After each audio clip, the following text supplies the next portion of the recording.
ओम नमो भगवते वासुदेवाय। हरे कृष्णा। राधे राधे।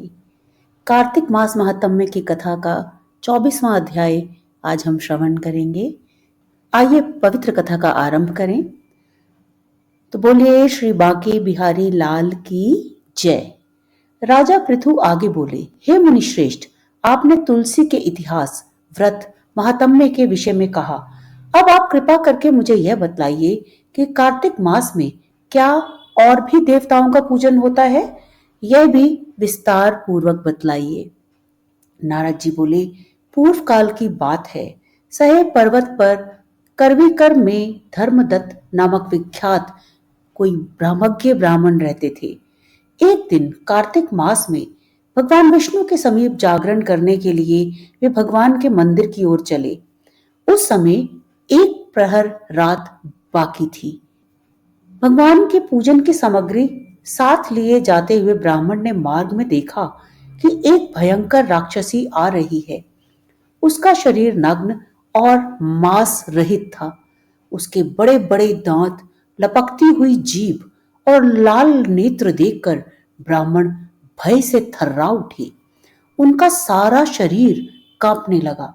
उन्होंने साहस करके पूजा की सामग्री तथा जल से ही उस राक्षसी पर प्रहार किया। उन्होंने हरि नाम का स्मरण करके तुलसी दल मिश्रित जल से उसको मारा था, इसलिए उसका सारा पातक नष्ट हो गया। अब उसे अपने पूर्व जन्म के कर्मों का परिणाम स्वरूप प्राप्त हुई दुर्दशा का स्मरण हो आया।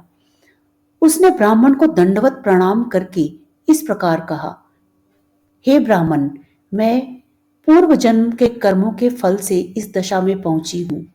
अब मुझे किस प्रकार उत्तम गति प्राप्त होगी? धर्मदत्त ने उसे इस प्रकार प्रणाम करते देखकर आश्चर्यचकित होते हुए पूछा, किस कर्म के फल से तुम इस दशा में पहुंची हो? कहाँ की रहने वाली हो? तुम्हारा नाम क्या है और आचार व्यवहार कैसा है? ये सारी बातें मुझे बतलाओ। उस राक्षसी का नाम कलहा था। कलहा बोली, हे ब्राह्मण, मेरे पूर्व जन्म की बात है। सौराष्ट्र नगर में भिक्षु नामक एक ब्राह्मण रहते थे। मैं उनकी पत्नी थी। मेरा नाम कलहा था और मैं बड़े क्रूर स्वभाव की स्त्री थी। मैंने वचन से भी कभी अपने पति का भला नहीं किया। उन्हें कभी मीठा भोजन नहीं परोसा। सदा अपने स्वामी को धोखा ही देती रही।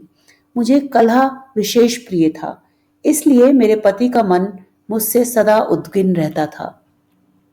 अंततः गत्वा उन्होंने दूसरी स्त्री से विवाह करने का निश्चय किया। तब मैंने विष खाकर अपने प्राण त्याग दिए। फिर यमराज के दूत मुझे लेने आए और मुझे बांधकर पीटते हुए यमलोक में ले गए। वहां यमराज ने मुझे देखकर चित्रगुप्त से पूछा, चित्रगुप्त, देखो तो सही, इसने कैसा कर्म किया है। जैसा इसका कर्म हो उसके अनुसार यह शुभ या अशुभ प्राप्त करे। चित्रगुप्त ने कहा, इसका किया हुआ कोई भी शुभ कर्म नहीं है। यह स्वयं मिठाइयां उड़ाती थी और अपने स्वामी को उसमें से कुछ भी नहीं देती थी। इसने सदा अपने स्वामी से द्वेष किया है, इसलिए यह चमगादड़ी होकर रहे और सदा कलह में ही इसकी प्रवृत्ति रही है, इसलिए यह विष्ठा भोजी शुक्री की योनि में रहे। जिस बर्तन में भोजन बनाया जाता था उसी में यह सदा अकेली खाया करती थी।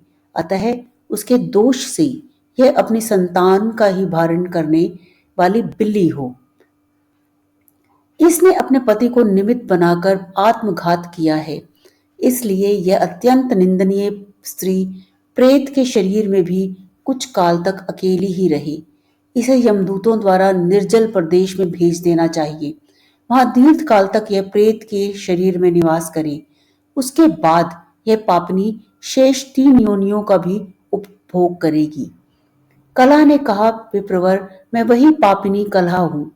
इस प्रेत शरीर में आए मुझे 500 वर्ष बीत चुके हैं। मैं सदैव भूख प्यास से पीड़ित रहा करती हूँ। एक बनिए के शरीर में प्रवेश करके मैं इस दक्षिण देश में कृष्णा और वेणी के संगम तक आई हूँ। ज्यों ही संगम तट पर पहुंची तो त्यों ही भगवान शिव और विष्णु के पार्षदों ने मुझे बलपूर्वक बनिए के शरीर से दूर भगा दिया। तब से मैं भूख का कष्ट सहन करती हुई इधर उधर घूम रही हूँ। इतने में ही आपके ऊपर मेरी दृष्टि पड़ गई। आपके हाथ से तुलसी मिश्रित जल का संसर्ग पाकर मेरे सब पाप नष्ट हो गए हैं। हे द्विजश्रेष्ठ, अब आप ही कोई उपाय कीजिए। बताइए, मेरे इस शरीर से और भविष्य में होने वाली भयंकर 3 योनियों से किस प्रकार मुक्त होंगी। कलह का यह वचन सुनकर धर्मदत्त उसके पिछले कर्मों और वर्तमान अवस्था को देखकर बहुत दुखी हुआ। फिर उसने बहुत सोच विचार करने के बाद कहा, धर्मदत्त जी के कथन की कथा का वर्णन 24वें अध्याय में किया जाएगा, जो कि मैं आपके लिए कल की कथा में लेकर आऊंगी।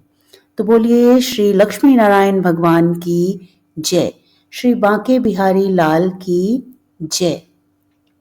ओम नमो भगवते वासुदेवाय। ओम नमो भगवते वासुदेवाय। ओम नमो भगवते वासुदेवाय। ओम नमो भगवते वासुदेवाय। ओम नमो भगवते वासुदेवाय। ओम नमो भगवते वासुदेवाय। ओम नमो भगवते वासुदेवाय। ओम नमो भगवते वासुदेवाय। ओम नमो भगवते वासुदेवाय। ओम नमो भगवते वासुदेवाय। ओम नमो भगवते वासुदेवाय। ओम नमो भगवते वासुदेवाय। ओम नमो भगवते वासुदेवाय। कृपया कमेंट बॉक्स में यह मंत्र जरूर लिखें। यदि आपको यह वीडियो पसंद आई हो तो कृपया लाइक के आइकन को प्रेस करें और 25वें अध्याय की कथा सुनने के लिए कृपया चैनल को सब्सक्राइब अवश्य करें। जय श्री राधे।